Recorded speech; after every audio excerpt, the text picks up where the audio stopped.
You're listening to a 4x4 Radio Network podcast.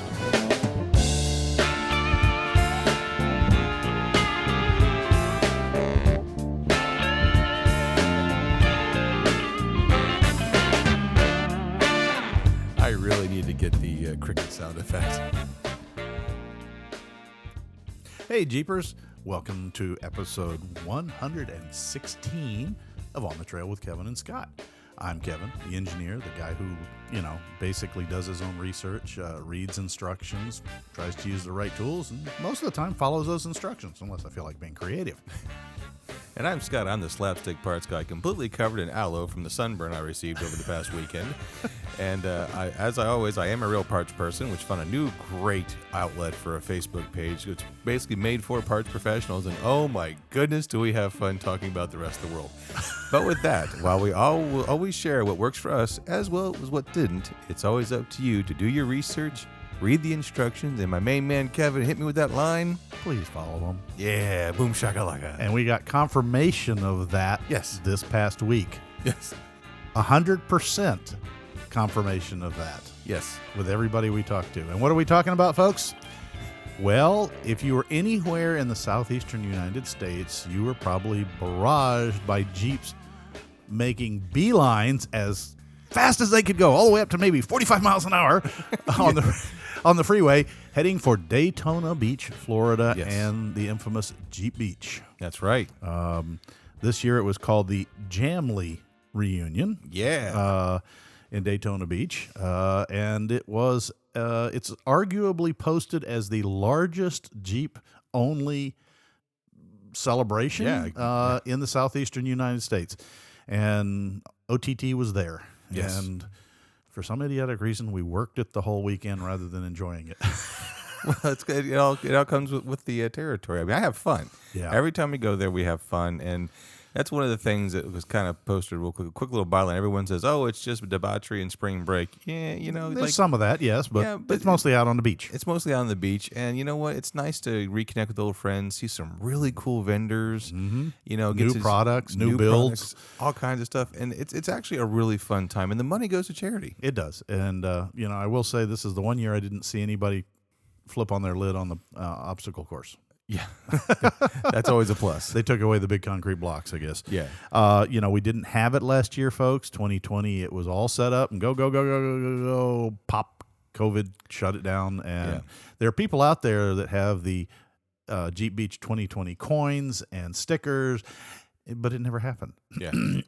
But that's life. Yeah. Hey, I'm going to start off right in the beginning with a shout out to Pam, no last name, from Kentucky. So, Pam, if you just by chance happen to listen to this podcast, or Pam, and believe me, you probably heard her scream all the way in Kentucky.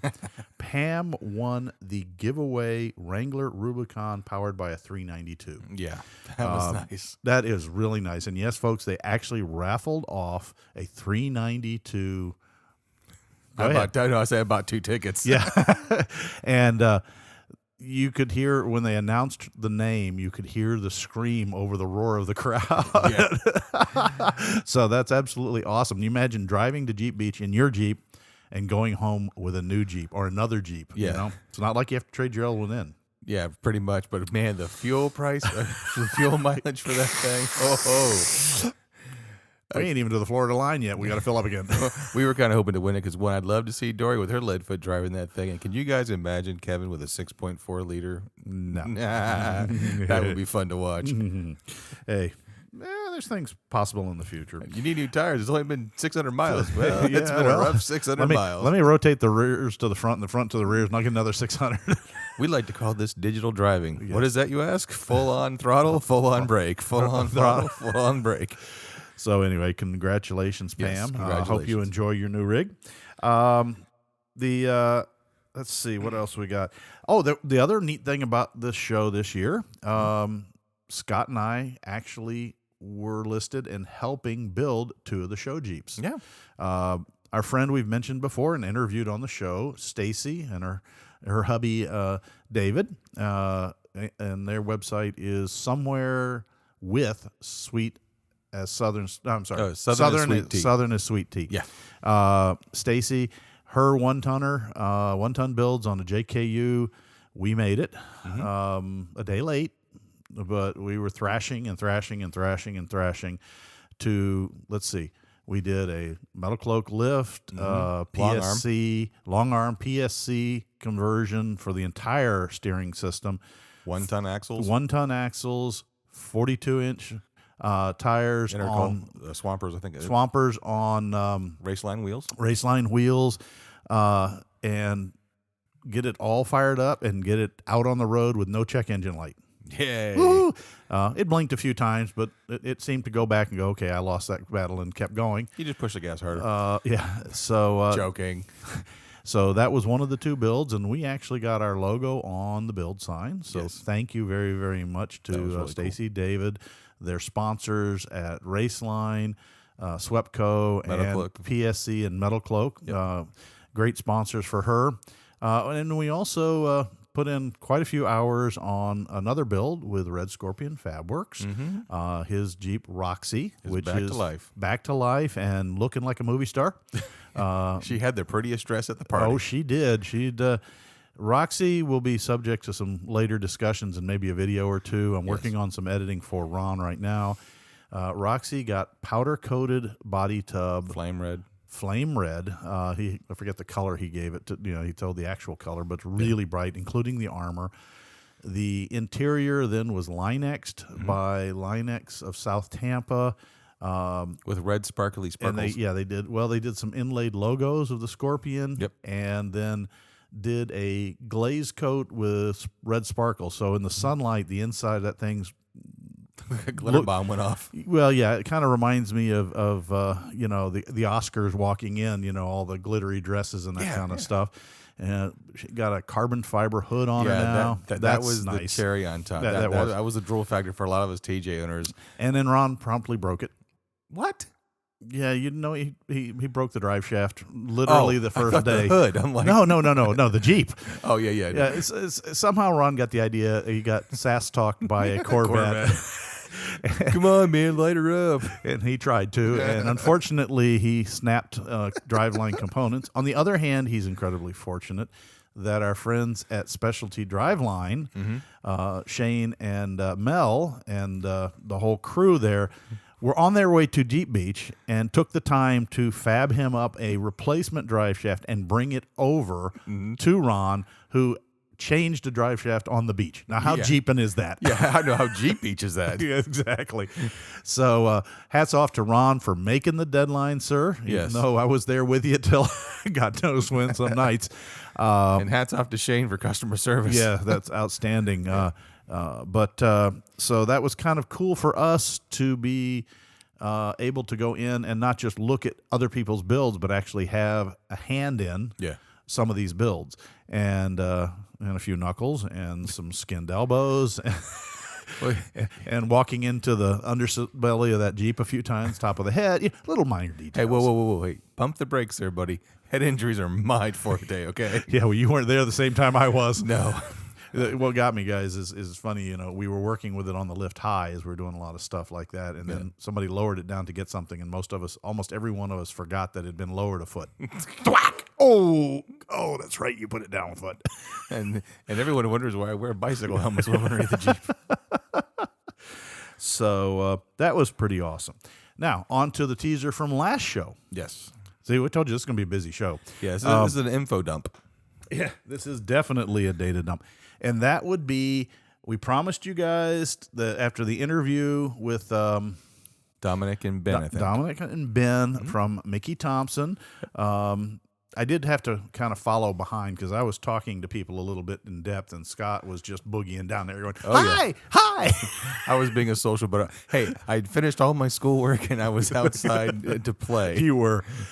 But I promised you guys that I would go take a hard look at the Baja Boss AT, the new tire, and did just that. Got a good chance to get in there, and I apologized to the gentleman who was there, who didn't hear from Dominic but heard from Canada.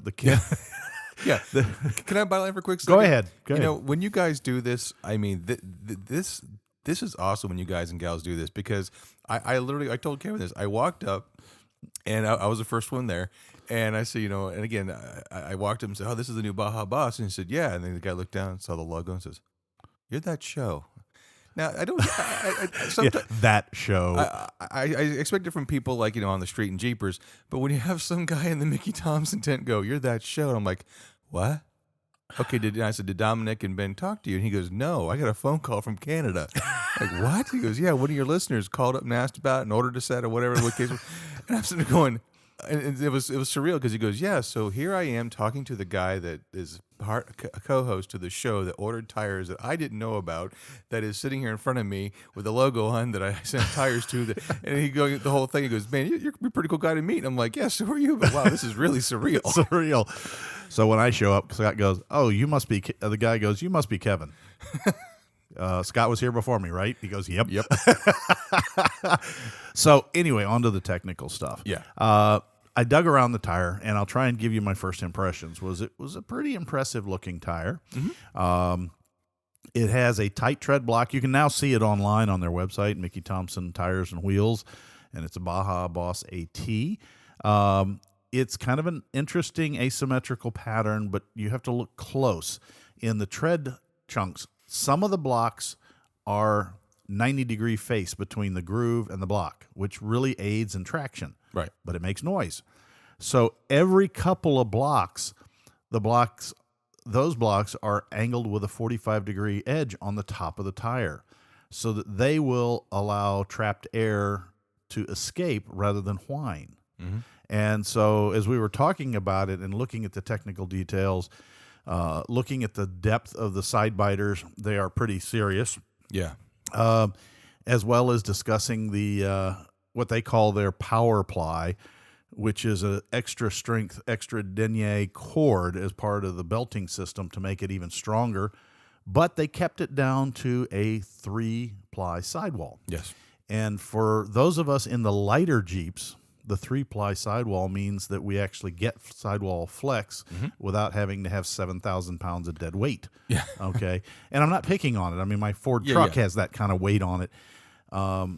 But I can remember a set of tires I had on my Jeep that I actually got a puncture in it, and it was flat, and it didn't go flat. Yeah. That's like the guys buying the ex-military tires. Air down, IN. There's no air in the tires. There's no 0 air. PSI. And then the problem with that is you're at risk of the bead breaking free at random intervals and puts you at risk. It has some very wide water channels on the side, outer tread, that should allow it very good water handling and water ejection. Overall, it's got an interesting little tread, asymmetrical down one side, the inboard side. It's got this little siping line that runs in just one row of block, which will give you cornering grip, but it doesn't have one in the other because you needed the flat to keep your regular ground pressure up for your mud and stuff. Right. They talked about a lot of the details they worked in there. The siping, which in many tires is only in slits, goes all the way across the middle blocks, but is only partially across the outer blocks. Right. So you're going to get a lot of siping, but you're not going to get a lot of squirm because of that. They're compound, and this is very unscientific, taking your hands and kind of maneuvering the blocks around, seeing how much you can deform the tread. It's a very firm tread. But they tell you that it is severe snow service rated with the 3 peaks and the snowflake. Now that's only in the 1250, 315 and narrower. They do make it bigger than that, but you can't get that much rubber to maintain that severe winter. But what does that mean to those of you who live in the snow belts is here's a tire that you can use as an all-terrain tire all season, including winter. Yes. And you can legally use it in closed roads that are only open to chains and tires with severe service rating on them. And this tire has that. And it's probably the first AT tire I've ever seen that has the peaks and the snowflakes. Right. So it really does look like it lives up to everything Ben and Dominic promised us. I'm still interested because we all know they can look as pretty as can be, but it's... Put them on the rim and throw them on the road and let's see how they do. Yeah. So I'm very much looking forward. Maybe that person from Canada. No, listener. Please let us know what you think of them. Go out and tell us what you feel like. It's wet traction is, its braking, its handling now while it's new, and then we'll check in as it wears a little bit and seats in. Yeah. I will say this much. After looking at the tire and considering the current brand and model that I'm getting is no longer made, Yeah. A moment of silence. yeah, I may have to check the Baja Boss AT out for me, in another couple of years when I finally wear the tires off of slightly altered. Yeah. Because they really do look like they're kind of in that realm of what I need for the lighter, smaller Jeeps. Mm-hmm. They will work for the larger ones too. Don't get me wrong, but it's the segment of the smaller Jeeps is becoming a little tough to find tires that Yeah. will actually not be bricks.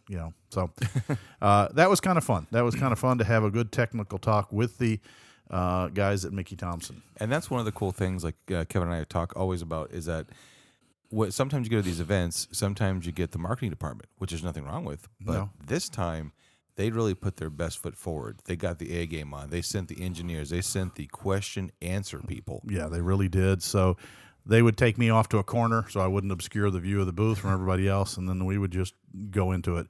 And I'll talk a little bit later about where my favorite booth was. Oh, yeah. And I spent way too much time there. Thank you, Will, for putting up with me. And I'll only say that as a lead-in. That's a teaser for an upcoming subject. Yes.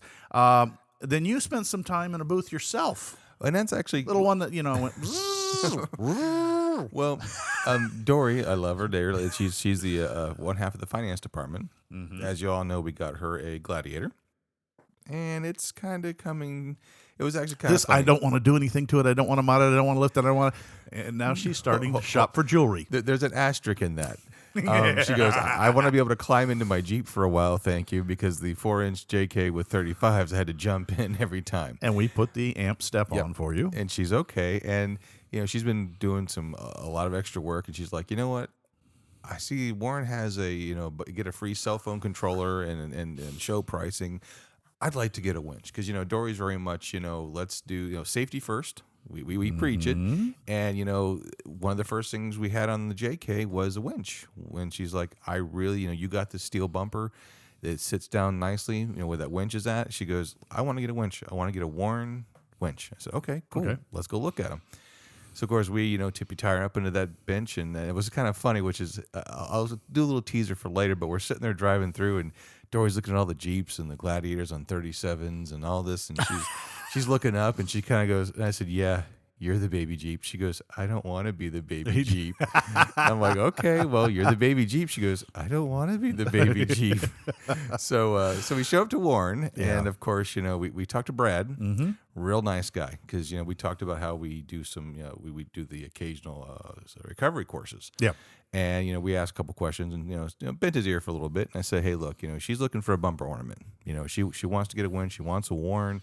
What do you got? And he expounded about the new Evo series they have. Mm-hmm. And there's some questions some people have about them. But my attitude is this, is that, you can't go wrong with a Warren.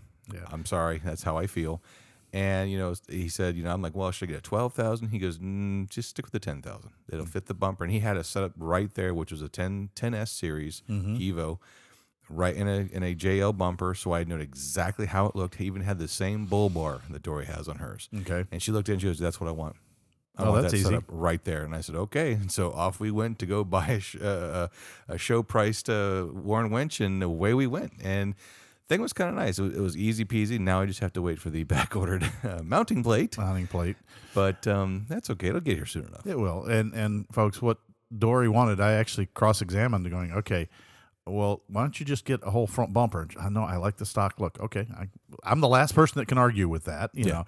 And then she also wanted the sunk look, with the winch kind of down and not sitting up blocking the grill. Yeah. And right now, the really only way you can do that is with the quasi-factory plate that replaces the center section and drops the winch down in. Yeah. And it keeps it looking very stock, other than you have a winch fair lead and the crown. The other thing that was really nice about the Evo, I'll throw out there, because, of course, Scott grabs me, he finds me and says, come on, we got to go look at a winch. I want you to review it. Is the Evos... I added like 2 or 3 other words in there, and I think there was a mention of maybe a corn dog somewhere. I have no something, idea. Yes, right. I never did get a corn dog. Not that I eat them anyway. Be right back. So we looked at it, and what was nice is it comes with synthetic line, which a lot do. But this one, the Warn has taken it used to be called the solenoid box. Now it's an actuator box because it's all electronic. Yeah. And they've widened it and stretched it so it completely covers the winch drum. And you don't have to worry about UV degradation on your synthetic line. Mm-hmm. And I thought that was a very, very nice touch. Yet, if you want to relocate it, it is relocatable. You could move it if you wanted to keep the old-fashioned open drum look.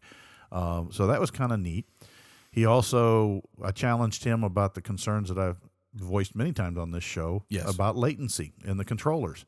And he said, oh, come here, I got to show you this. Gotcha. This one's all hooked up with it. And I'm like, okay. And he has the winch turned on, and then he pulls out his phone.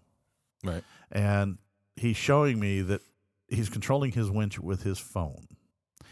I'm not sure about that, but it's not only the phone. Right. And there really did seem to be no latency. So whatever Warn has done in their circuitry, and latency, for those that haven't heard my other shows in the past, is the fact that a lot of the wirelesses, there's a noticeable delay if you hit go before it starts. And then when you let off, it continues to run for, quarter second, a half a second. Right. Which may not sound like much, folks, but when you're dealing with something that pulls between, 9,000 and 10,000, 15,000 pounds, that's more than enough time to take a finger off. Yeah. You really want that winch to stop the moment your finger goes off the controller. And they seem to have worked that out to the millisecond levels, and I was impressed with that. And I'm glad there's direct rather than always the phone, because I can just see me. I'm sorry, and this is me, not Warren. I can see me in a mud hole, winching myself out and dropping my phone. Blort. Well, that's it's so funny. He said that because he goes, "You can control over your phone." Dory goes, "I ran over my phone once wheeling." And it's cool. So, of course, it was, get a free upgrade where you get the cell phone controller if you buy a Warn winch at the show with show pricing. Yeah, throw it in the bag. Why not? But Dory's like, it's cool to have, but I want to use the actual controller too, which is wireless. So we'll see how that works. And that's fine. So to the Warn out there, gotcha. Maybe you ought to give us a little Warn life preserver that goes around your phone so that when you drop it in the muddy water, it stays on top. Because I'm honest, guys. I'm a fumble. I'll fumble it right into the water. But, it's a nice idea. No, it's cool. And people want the connectivity because, again, it's... Oh, that's modern. That's all the way. Yep. Let's Bluetooth the whole vehicle together. And I'll just stand over here and press a button and let the Jeep pull itself out. I'll sit here and crank my windows down. Thank you. So, but it was fun. The technology has come a long way, and I'm excited. Once we get this winch plate installed, I have a feeling we're going to be wrapping and lifting a Jeep even faster than that. Oh boy! Now on to the main course. Yes, and any of you have worked with gold before have probably called, and if you had any technical questions, I'll bet you odds that you talked to Will Richardson. And Will is the customer and tech specialist at Metal Cloak. He's kind of he's the Kevin. Mattson, I don't want to downplay. You're the business genius, but I think Will is the heartthrob on the technical side. Yeah, be my guess.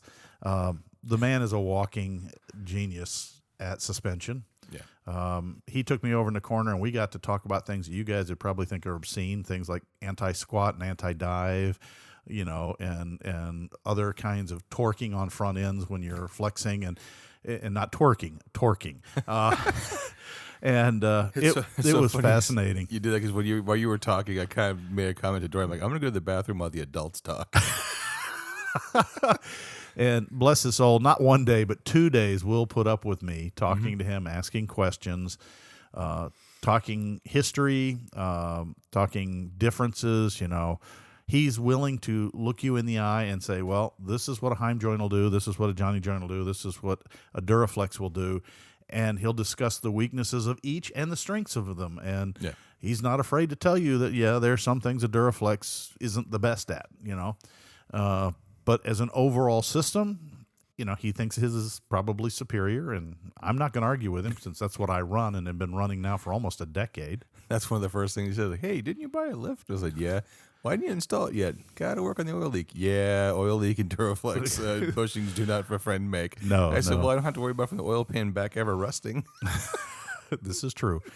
This is true. But he was even willing to help me out because I've actually one of the few people that probably do tear their joints apart every couple of years and clean them up and lube them. And you do not, absolutely repeat, do not use petroleum-based lubricants on those synthetic joints. Yeah. You use a silicon-based, and he told me here's what you can go get it. You know, it's just this brand of lube stuff. Yeah. And I'm not going to steal his thunder. You can call him and ask. But he and I were talking about, you know, how my lift had fared over the years. And I said, so far, very well. Never ceases to amaze me and other people that wear my little Jeep, quotes little, because it's only on 33s, and where we go. And Scott's been there with them most of the time and seen me pull people out that were laughing, saying, you'll never make it in that little thing. And, you know, I'll usually end up towing them out or winching them. And he's like, yeah. So he wanted to get me on their trailer on the table. Yeah. And initially it was just way too crowded. And finally it got down there and we were talking, and he's just like, I said, you know what? Well, I'll take you up on that. Let me go drive it around. Took me a little longer than I thought because there was a little more of a line than I thought where you couldn't see it. But Scott was there. And the reason I wanted to do this is I've been on the table twice before, once right after getting it done. And Corey is one of the two people that usually runs that lift most of the time that I've always been there. And we were up at Sheriff's Jeep Fest the very first time that I was there, and they had the table. Well, it was the second time I was there, but the first time they were there. And we put her up on the trailer, or the table as people call it. And it's a trailer that has 4 platforms where wheels lie, and they can lift them in any sequence to get up and see if you're what your cross flex is. It's different than a RTI, which is a single lift on one wheel, okay, up a ramp. I'm sure a lot of you have seen that, if you're in the Jeep world. Yeah. The CTI, though, is lifting opposite corners. It isn't like cross travel index or something like that? Yeah, because it's in Metal Cloak's view, and I kind of agree with them, it simulates a little more of the real life. You know, very rarely do you hit an obstacle that lifts one tire. You know, you're going to be in a frame bender. You're going to be crawling up something where the rear has to twist counterclockwise and the front has to twist clockwise. And so how does it perform? Their system also lets them come around, and this is where Corey shines. And I'm sure, and I never met the young lady that also does it, but I'm sure she's as good as he is. He looks, and he's got an eye. Okay, if you adjust this exhaust, you can take a puck out and, you know, a bump stop puck out and get some more travel. If you adjust your track bar, you'll not dig in on this side. And he's looking for interference. He's looking for areas of conflict and can talk you through and will actually write up notes for you. And he did it the first time, and I did some work, and then came back the second time. And it really didn't make a huge change, but it made some changes. I went from about a 700 to a 740, which is good for a short wheelbase on 33s. Yeah. But he's like, well, you know, if you really do this last time. Now, honestly, folks, that last time was like 6.5, 7 years ago. And I just haven't had the time to get back there. And I put her back up on the table. And this time it was a little different. They got me up on top of the table, and you had to stay in your Jeep at this event because the safety laws, they wouldn't let you out of the Jeep if you were in the rough arena area. And he lifts me up, then he puts me back down. Then he lifts me back up again, and he kind of bounces me around. And I'm going, okay, this is kind of different. Scott's taking videos and pictures, and then he's running back over, talking to Will, and then he's coming back over to the, you know, and I'm up there, and I'm like, there's people behind me that want to get on this lift. You can measure me and go. But he's kind of digging and digging and digging. And he comes around and he says, you got nothing hitting. You're perfect. You're sitting on your stops. You've got a quarter inch clear. You're dialed in. He says, this is right where it needs to be. And then he says, oh, by the way, the only thing you could do is you could probably get 20 more points if we lowered the air pressure in your tires. But for street tires, for street pressure, 33s and street pressures, and I came in at 810. And that's really good. There are guys out there with max rigs that are pulling about 1,000 It's so funny you said that because when Dory went the first time, she got a 680. Yeah. And he goes, lower the air pressure, lower the air pressure. All right, so we came back when we went to Jasper, and I disconnected the front end. All of a sudden, 720. Yeah, it's amazing. Yeah. So I'm sitting here on the rack, and apparently they're having a discussion with clients about, look at this. This is our Model 1 lift. That's what I was told. That is exactly when the one gentleman was actually looking at it, and he goes, "That's impressive." And I said, "Yeah, that's why my lift is sitting in my garage, and I need to get it installed." He's like, "How long has he had it?" And I said, "Since he owned the Jeep like 8 years ago." And they're like, the guy's like, "So, Will, what do you think I'll need?" I'm like, "How much more of a sales pitch do you need?" Yeah, this thing, my little Jeep sitting there. The other fun thing about mine that Corey mentioned to me was the fact that mine just went up dead level. Yeah. It flat front to back, flat side to side. No matter what he did on the lift, it just went up level, which tells me that the spring rates and the balance of the vehicle is good. So that's why she handles predictably. And, first off, Corey, you're a genius. Thank you for all your suggestions. That's awesome. And Will, thanks for leading the design team to come up with that suspension. So I had fun, flexing it out and then getting out of there, which Lulu, but with the traffic and whatnot, and then having to go over and reconnect everything myself.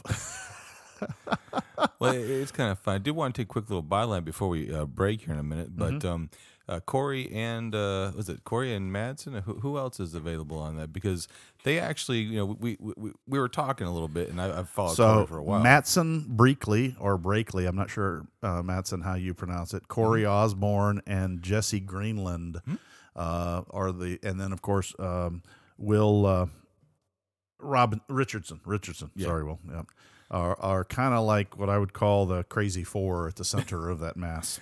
Yeah, they do a little side show called the Modern Jeeper Show. They have a podcast featuring, as they put it, industry insiders. And I will tell you that if anywhere that you can get Matson, Corey, and Jesse is a wheeler.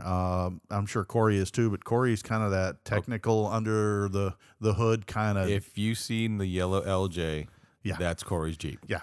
It was at the lot. No, I know. That was the comment I from was Will. all up He in was that. he was looking at my black and that yellow, and they look really similar other than the colors. Yeah, because I listened to Corey. And it's funny because I was all, and Dory's like, "This doesn't suck." I said, "Yeah, that's what I want you to have." She's like, "Okay." So if you're interested, I'd highly recommend you check out their podcast. It's available at Modern Jeeper Show, all one word.com or youtube.com/Modern Jeeper. Of course, they're on all the different hosting sites. They release weekly, every Thursday. And their byline is from wheeling tips to business tips, tech recommendations to health recommendations, favorite trails to favorite food joints. The Modern Jeeper Show is a great place to hang with your newfound friends. So check out Matson, Corey, and Jesse and the crew. I think it'd be pretty neat. I think it'd be pretty neat to get in with them. And we're going to see if we can do a little cross-pollination with them and trade some podcasting clues.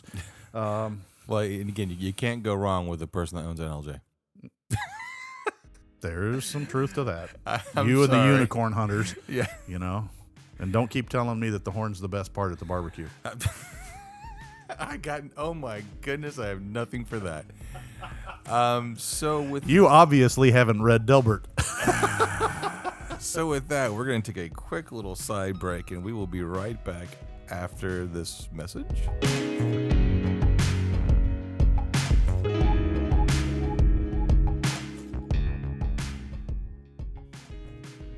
Hey Jeepers, it's Scott here. Don't forget to check out all the great shows on the 4x4 Radio Network. It's been a long day. I'm sunburnt and don't have much schoolwork left to do. Yay, I'm almost done. And also, too, if you want to check out our Patreon page. If you want to become a Patreon and get all the exclusives that come with it, like watching these videos of me waving to the camera as we speak, also check that out. And lastly, again, to all of our corporate Patreons, thanks very much. We really appreciate your patronage. Also, and with that, we're going to tippy-tire on into the garage or back to the show. One of the two. I don't know which one because Kevin ran off with the remote, so we'll figure something out in a moment. Folks, before the garage segment, if there's enough time, we'll have a garage segment, a short one. But I do want to give some special shout-outs. Yeah. Okay. There were some great people that we met. If you're in the northeast Florida region up near Jacksonville and need some help with your Jeep, check out Happy Trails 4x4. They're outside of Atlantic Beach, Florida. That's a little bit east of Jacksonville. And he specializes in all kinds of stuff from, I think he said 43 on up. Yeah. And he's got the wheels to prove it. They came to the show with a neat, I think it was a CJ3B. And I probably got that wrong. Was that the green one? Yeah, that was the green one back then. I know what you're talking about now. Yeah. Yes, yeah. sorry. As well as a CJ5, a CJ7, and some other things. And an LG I wanted to take his hardtop. Yeah, exactly.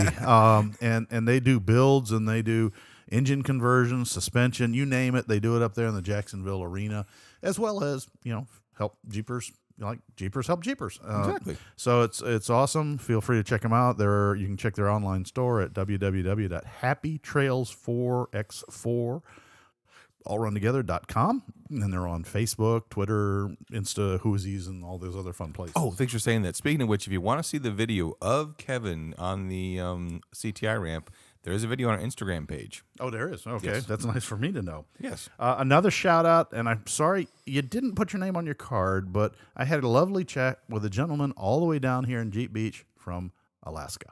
Yeah. And he has a Facebook page for Jeeping Alaska. That's JEEP''N Alaska. And it's a place to communicate with each other, Jeep lovers in Alaska, discuss latest mods, plan wheeling trips, post photos of your Jeep, and anything else Jeep related. Sound familiar? Hey. Just in a colder climate.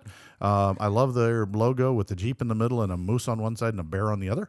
But you can check them out. If you're going up there, I got to talk to him because he overheard me talking that I'd wheeled even in Juneau. And he looked at me and goes, Juneau? There's no roads in Juneau. Yeah, I know. I came in a boat. But I saw, I rented a Jeep up there and did some safari in the Tongass National Forest. That was awesome. I will tell you, if anybody gets the chance to go wheeling in Alaska, grab it with both hands and don't let go. It is just absolutely awesome. Mm-hmm. It's beautiful. It's challenging. And the people are fantastic. So let's see what else. Another shout out to Preston. Preston out of Erie, Pennsylvania was all the way down here. And Preston is one of the organizers of the Great Lakes Jeep Jam. And it's a celebration up there in up at the Great Lakes. I don't even know. I'm trying to read it here. But basically, if you're living up there around Erie area and you want to go to the Jeep Jam, it's going to be held July 15th and through 18th of this year, 2021. And you can find out more at www.greatlakesjeepjam.com. And check it out. And if you do, tell him that OTT says hi. Exactly. That was awesome.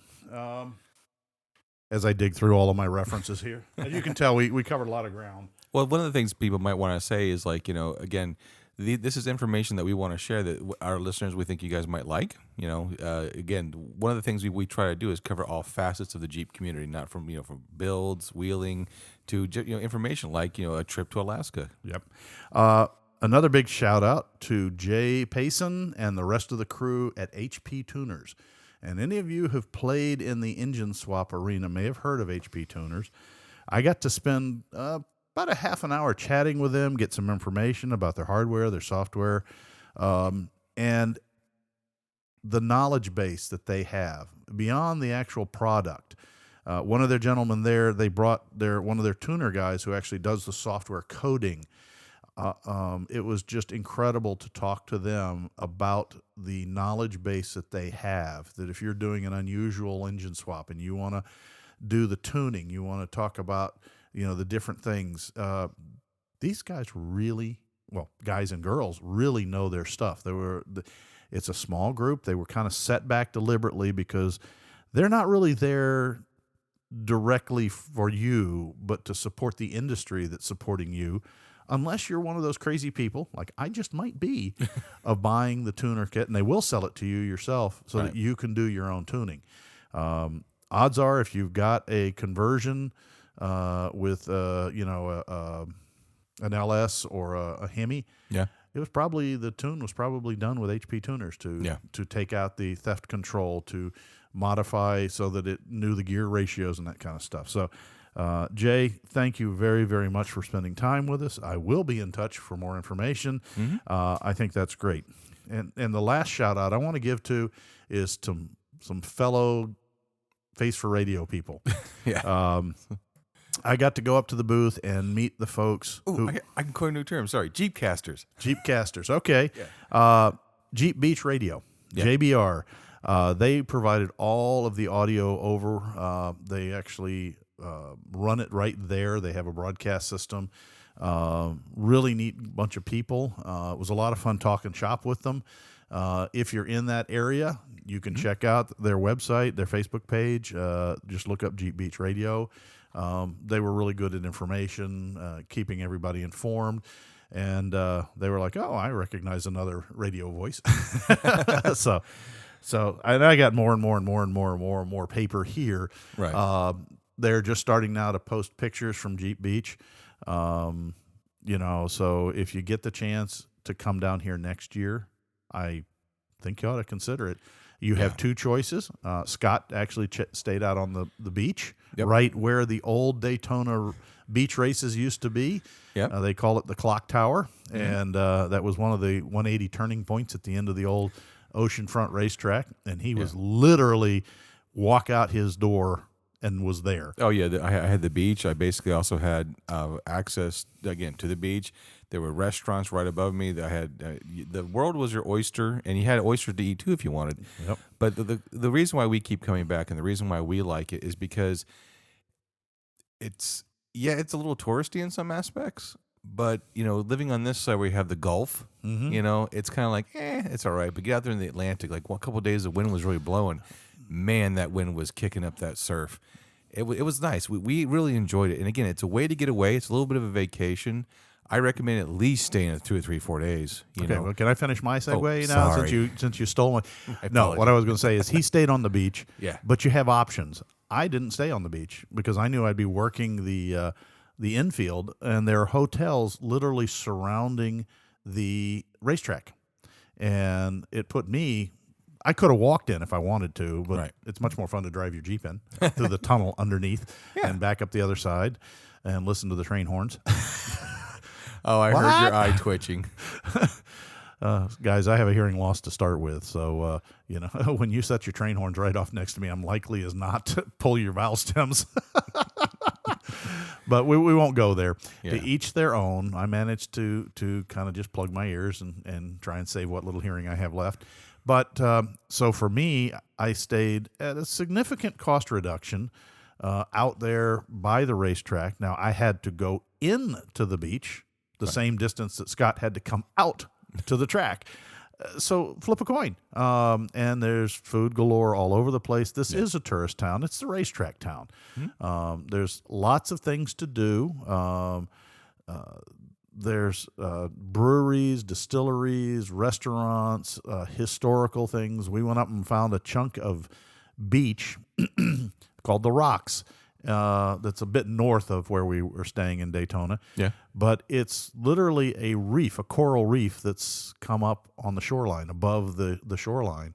And I know Dory was blown away because Dory, Scott, you and Dory are scuba divers. Right. And she says, it's just like scuba diving, but I can actually walk on it. Exactly, yeah. You're right there with it. So there's sugar plantations that are being restored. It's a neat part of Florida that you don't normally see. I think that's most of the Jeep Beach related paraphernalia ad nauseum. Yeah. What I want to do real quick in the garage, though, is just to touch on a topic we've discussed way back in past, but it came up again for me this past couple of weeks. Mm-hmm. And shout out to Robert. I'm saving last names, but Robert is doing a project that I'm kind of, well, he's asked for my oversight, not really oversight in the sense that makes it sound like I'm in control. I'm not, but just looking over his shoulder to make sure something doesn't go wrong. But he is doing something that many of us have considered. He has bought a full Novak LS conversion kit. Yeah, the whole the thing. engine, the transmission, the wiring harness, the programming, everything. You order it, and Novak takes care of sourcing the engine, any servicing to it, sourcing the transmission, marrying them if they're not already married, Swap in a box. swapping a box. And I've already been helping him a little bit with it. Yeah. His primary concern where he wants my assistance is wiring, but we decided to do another project. And you guys heard me talk in the past about you can upgrade a NV NP231 transfer case to handle copious quantities more torque and power than it comes from the stock. Even though everybody says, it's aluminum box. Well, yeah, aluminum box isn't the problem. The problem is the internals. Yeah. You'll either snap the chain or you can take the planetaries out for your gear reduction. Fortunately, they had an HD version, heavy-duty versions, that had various components. And I was surprised to see how well over time. We just put it together this morning before this recording. All the parts came in. And he has a very early NP231, which still had synchros in it. Okay? Synchros had been, they were gone by the late 90s, you know. Yeah. But he still had one in his. But he bought brand new 6-gear planetary. He had the kit from Novak came with the new input shaft, which was GM related and lengthened so that it could fit through the adapter. And then he bought brand new output gears and 1 1/4" chain. And surprisingly, all that together probably only came less than $400. It already had an SYE in it. And so when you think about, okay, I want a stronger transfer case, to do it for less than $500 is pretty astounding. Oh, yeah. And if you look at the numbers, Novak's site gives you some ideas of what the differences are. You're going from about 800 foot-pounds of torque in a stock Jeep NP231 upwards of 2,700 foot-pounds or more, of capability. And the fact that he's going with a V8, it's not a bad idea. No. And so we went through that today, and while we had some challenges with the parts, because they're two different series, shall we say, of the planetaries, and there's a very early one that had sharp teeth, and the later series, which was more current, with the flat teeth, and apparently they thought his was a really early, or vice versa, one of the two, and so we had to get the planetaries replaced with the correct ones. Yeah. It's an easy kit to put together. The only specialty tool is the lock ring pliers, which are flat paddle pliers for taking those little, people think that they're Snap rings? Snap rings, but snap rings have holes in the ends for the little tool. These are the ones that are just cut with a little bevel cut at the end and have sharp points. And there is a plier set that'll take those out. And pretty much that's what the entire thing's put together. So, spend the $25 on the pliers. Exactly. And a 2-bar TV. And we completely cleaned. Found out whoever had been in there before with the SYE kit had been a little liberal on the RTV on the inside. It doesn't work, folks, on the inside. It doesn't need to be there. And it does funny things like plug up the pump screens. So we cleaned all that back out. And it was only a couple hours of work to put it together. And so now he's got an upgraded transfer case. And if you want to do the same thing, you can always send me an email, and I can let you know the parts. He found out that a company out there that actually sells the upgrade kit on the chains. So you have the drive gear and then the output gear for the front drive shaft and the wider chain. Comes as a kit. And then the planetaries, he ordered them from an eBay supplier who keeps them in stock. And it was about $100 for that. Cool. And like I said, for a very easy overhaul kit, now that we didn't need to replace the bearings or seals, they were all in good shape. And so now he's got a super. He's got what technically is a 231J HD. And that's the heavy duty version. If you ever find one in the junkyard that's stamped that way, scarf it. Yeah, grab it. It's already got most of the parts on it for you. Exactly. So we'll be doing some follow-ups here. We're supposed to swing the engine into the Jeep on Monday of the upcoming, the May, whatever it is. And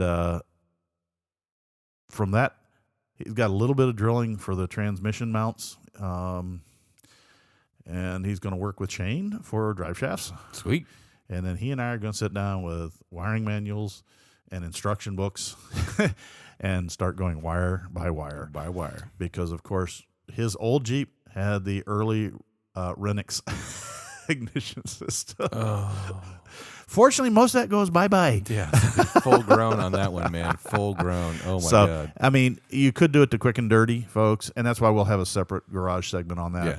which was just go grab the wires you want and just tie everything else up. But no, we're going to actually clean the system out and take it back to just what is necessary to run the dash, to run the engine, and all those weird little connectors and doodads and dead-end things are going to be pulled out of the harness properly and plugged.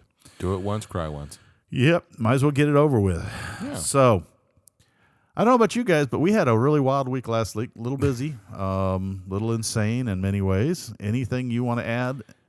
Well, and that's one of the things I did want to kind of touch up a little bit on was the fact that, you know, for those of you who want to stay Jeep centric, I mean, Kevin's hotel was literally across the street. It was very nice. If you are going to go Jeep, your hotel does offer it. Make sure to do the valet parking. I know it's a little pricey, but parking sometimes can get a little sketchy at night. Yeah, down on the beach it can be tough. Yeah, they don't mess around. They will tow you away like there's nobody's business.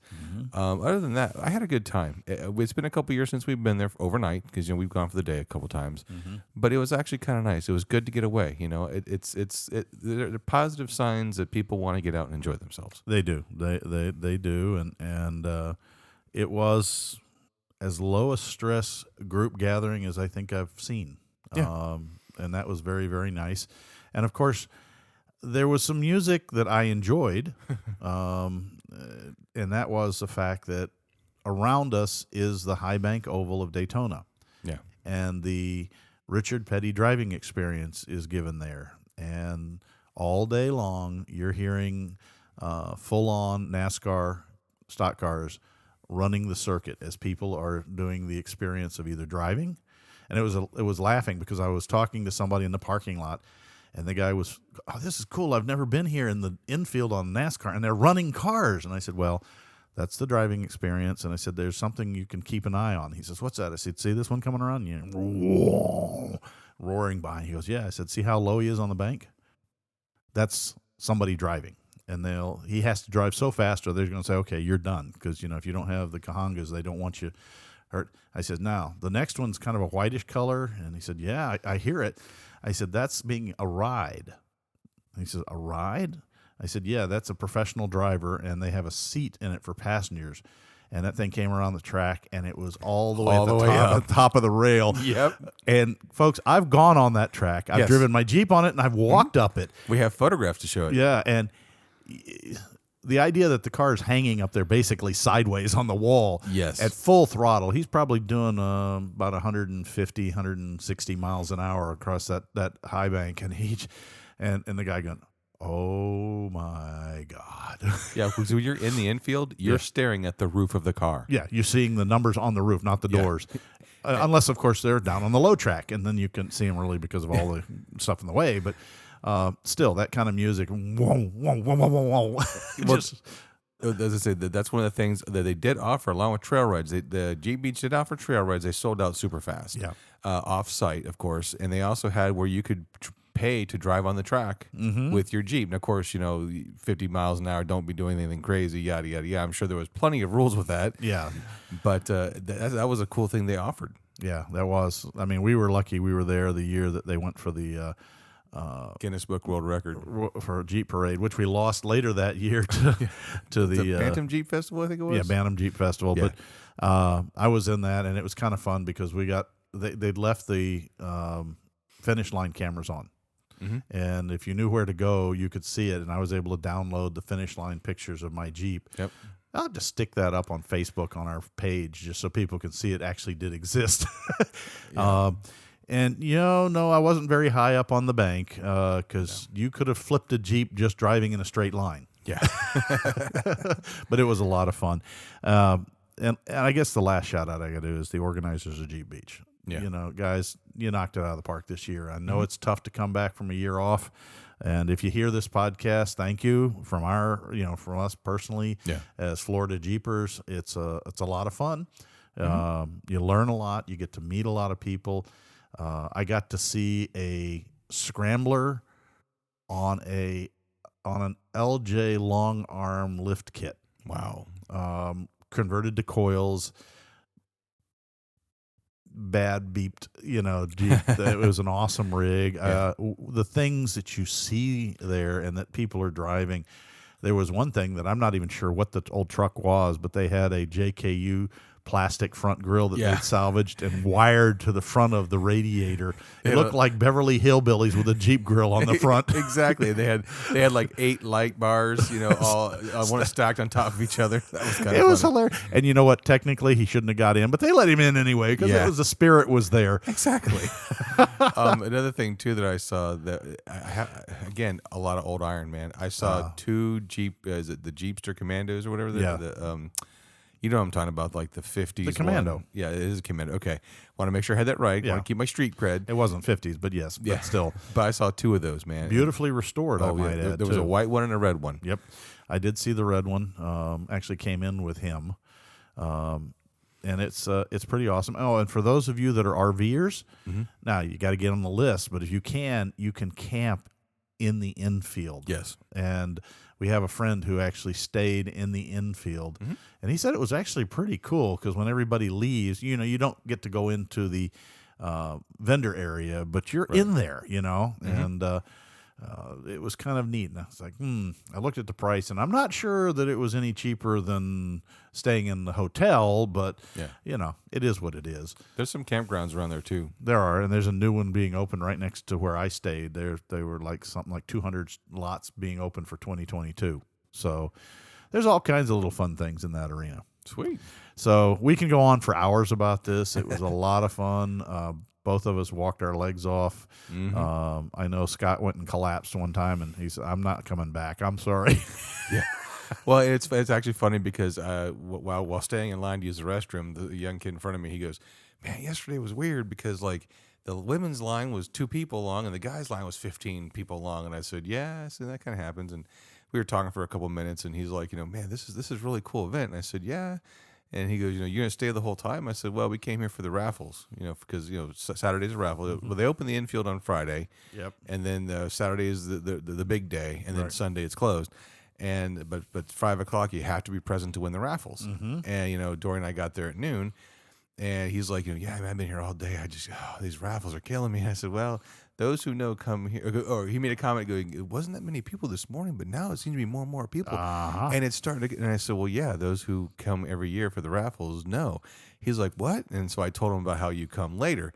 Next year we're going to go at 3 o'clock, not noon. Yeah, but you have to go early enough to put your tickets in the buckets before they close it.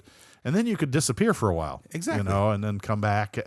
Come in for the morning, do the cooler morning, drop your tickets, go off for lunch, and stay gone till, like you said, 3:30. Yeah, and then come back. And then he goes, "That's a really smart idea." And I said, "Is this your first Jeep?" He goes, "Yeah, I'm from New York." I said, "Whoa, that's a haul." He goes, "Yeah, and it was a lot of gas stops in my YJ." I'm like, "What?" Whoa.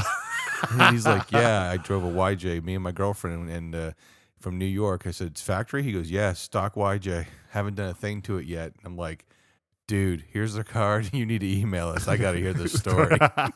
Really cool guy. So. Awesome. All right, Jeeples. Well, it's like I said, it's been a fun week for us. Hopefully it's for you guys. Thanks to everybody who's been emailing us and questions and technical things, and I've been answering as many as I can as fast as I can.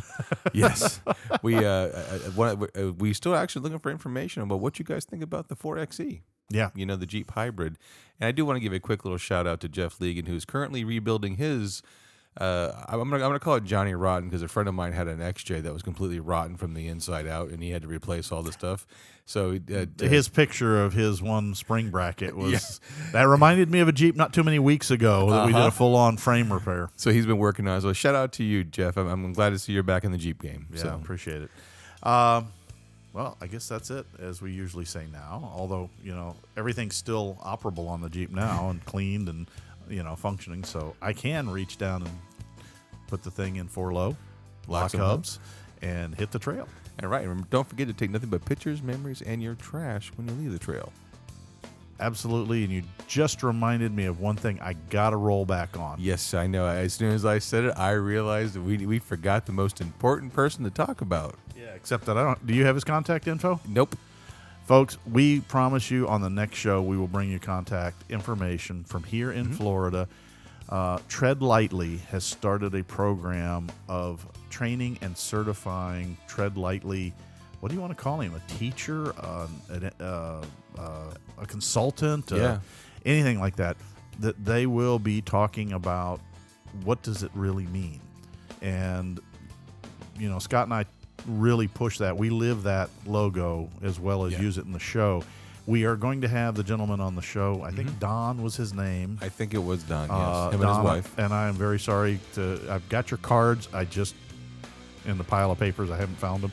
Yeah. But we will have him on. We're going to talk about the program and its benefits to you as a Jeeper, as well as its benefits to the environment as a whole. We've always preached, in our world, take nothing but pictures, memories, and your trash when you leave the trail, because we want it to be there for our kids and our kids' kids. Yeah. And he's actually now certified to teach that in accordance with the federal Tread Lightly program. Yeah. So, Don, sorry for the late shout out. We will be reaching out to you. And he lives up near Scott, we find out, of all things. He's up in Wesley Chapel. So maybe I could just drive by going, hello, are you out there? And Wesley Chapel's a little busier than that. So anyhow, with that, folks, I think podcast is over for this show. We will be putting it up for the first. Thanks for listening. Cool. Thank you very much, and have a great time. All right, bye. Bye. Proceeding has been provided for entertainment only. Proper service and repair procedures are vital to the safe, reliable operation of all motor vehicles, as well as personal safety of those performing those repairs. Standard safety procedures and precaution, including the use of safety goggles and proper tools and equipment, should be followed at all times to eliminate the possibility of personal injury or improper service which could damage the vehicle or compromise its safety. What he said. Thanks a lot for listening, guys. You guys have a great day. Bye.